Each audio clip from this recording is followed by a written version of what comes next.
Two rallies were held this afternoon over the proposed Gotion vehicle battery plant in Green Charter Township. Plenty of eyes have been on this project as critics have raised concerns over the company's ties to China. Meanwhile, Gotion has pushed back on many of those claims. News 8's Demetria Sanders was at the rallies and shares what both sides had to say. Today, two very different opinions on the Gotion project. You have opponents that say they don't want the company in their community, but there's also supporters that are welcoming the company with open arms. Wednesday afternoon, a crowd gathering at Majestic Friesian's farm in Green Charter Township to say no to Gotion. It's a fight that we didn't want, but we're not going to give up and we're not going to back down. Gotion, a Chinese-based company, is planning to build a $2 billion electric vehicle battery plant in Green Charter Township. But those plans continue to be met with resistance as some community members say they're worried about the company's ties to the Chinese Communist Party. This led voters to recall 5 former Green Charter Township board members last November. They have nowhere to go. We have a zoning board in place now.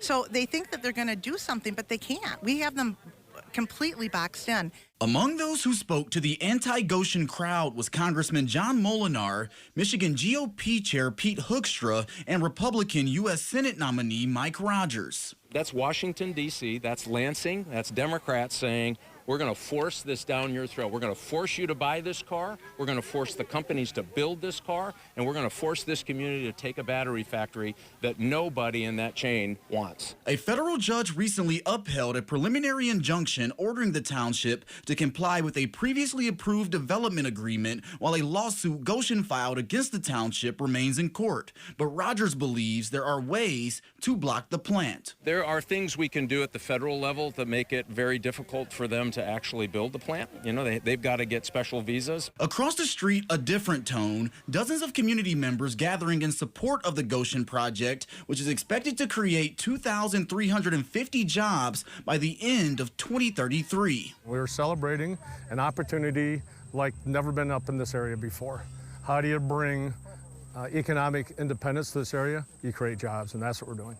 The vice president of Gotion, North American Manufacturing, says the project is moving along. But we've got a lot of the work already done to start the design phase.